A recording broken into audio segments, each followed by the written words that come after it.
പ്രിയ സുഹൃത്തുക്കളെ, നമസ്കാരം. നമ്മുടെ ഇലക്ഷനൊക്കെ കഴിഞ്ഞു.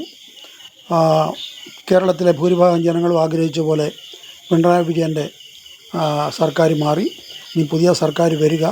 അവരെ എന്തോ തമ്മിൽ ഭേദം തൊമ്മൻ എന്നുള്ളൊരു നിലയിലാണ് ഇപ്പോൾ ഇവരെ ആക്കിയിരിക്കുന്നത്. ഇവരെന്ത് ചെയ്യുമെന്ന് നമുക്കറിയത്തില്ല. അപ്പോൾ ഇവരിപ്പം ആരാണ് മുഖ്യമന്ത്രി പദം എന്നുള്ളതിനെപ്പറ്റി ഇപ്പോൾ ചർച്ചയൊക്കെ ഡൽഹിയിലൊക്കെ നടന്നുകൊണ്ടിരിക്കുക. പ്രത്യേകിച്ച് പ്രധാനപ്പെട്ട 3 പേരാണ് മുഖ്യമന്ത്രി കസേരയ്ക്ക് വേണ്ടിയിട്ട്, അവർക്ക് വേണ്ടിയാണ് വാദങ്ങളൊക്കെ നടക്കുന്നത്. അപ്പം എനിക്കും അഭിപ്രായം പറയാനുള്ള അധികാരമുണ്ട്. ഞാൻ കോൺഗ്രസിൻ്റെ ഒരെണ്ണം മെമ്പറൊന്നും അല്ല, ഒരു മെമ്പറേ അല്ല. പക്ഷേ ഒരു കേരളത്തിലെ ഒരു പൗരൻ, രാഷ്ട്രീയം നിരീക്ഷിക്കുന്ന ഒരു വ്യക്തി എന്നുള്ളതൊക്കെ എൻ്റെ അഭിപ്രായം പറഞ്ഞു കഴിഞ്ഞാൽ KC വേണുഗോപാൽ യാതൊരു കാരണവശാലും മുഖ്യമന്ത്രി പദത്തിന് വേണ്ടി പിടിവാശി കാണിക്കരുത്.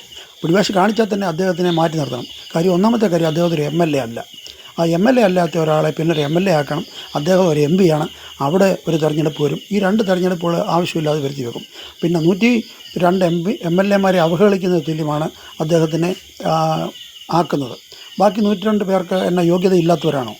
എല്ലാവർക്കും അവരവരുടെ യോഗ്യതയുള്ളവരാണ്. അപ്പോൾ ഇദ്ദേഹത്തിനെ കെട്ടിയിറക്കേണ്ട കാര്യമില്ല. പിന്നെ പറയേണ്ടത് സതീശൻ്റെ കാര്യമാണ്. സതീശൻ വളരെ നല്ല നേതാവാണ്. അദ്ദേഹം ഒത്തിരി പരിശ്രമിച്ചിട്ടുള്ള വ്യക്തിയാണ്. പക്ഷേ അദ്ദേഹത്തിൻ്റെ മുമ്പിൽ ഇനി ഒത്തിരി ചാൻസുകളുണ്ട്. അപ്പോൾ അത് കാരണം പുള്ളിക്കാരനെ രമേശ് ചെന്നിത്തലയെ മുഖ്യമന്ത്രിയായിട്ട്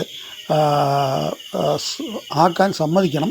എന്നിട്ട് രമേശ് ചെന്നിത്തലയുടെ മന്ത്രിസഭയിൽ കോൺഗ്രസിൻ്റെ 2ാമത്തെ മന്ത്രിയായിട്ട് അദ്ദേഹം ഇരിക്കണം. പുള്ളിക്ക് ഇഷ്ടപ്പെട്ട വകുപ്പ്, ആഭ്യന്തരമെങ്കിൽ ആഭ്യന്തരം, ധനകാര്യമെങ്കിൽ ധനകാര്യം, റവന്യൂ എങ്കിൽ റവന്യൂ, പുള്ളിക്ക് ഇഷ്ടപ്പെട്ട വകുപ്പ് കൊടുത്ത് രമേശ് ചെന്നിത്തലയുടെ അണ്ടറിൽ പുള്ളിയെ മന്ത്രിയാക്കണം.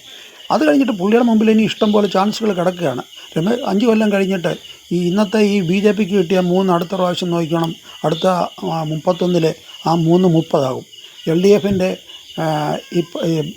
ഇപ്പോഴത്തെ 35 5 ആവും.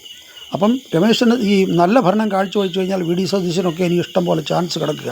അതുകൊണ്ട് VD സതീശനും രമേശ് ചെന്നിത്തലയും കൂടെ ഒരു സമന്വയത്തിലെത്തി VD സതീശനെ രമേശ് ചെന്നിത്തലയുടെ മന്ത്രിസഭയിലെ 2ാമനായിട്ടിരുന്ന് അടുത്ത പ്രാവശ്യം അദ്ദേഹം മുഖ്യമന്ത്രിയായിട്ടിരിക്കണം എന്നാണ് എൻ്റെ ഒരു വിനീതമായ അഭ്യർത്ഥന.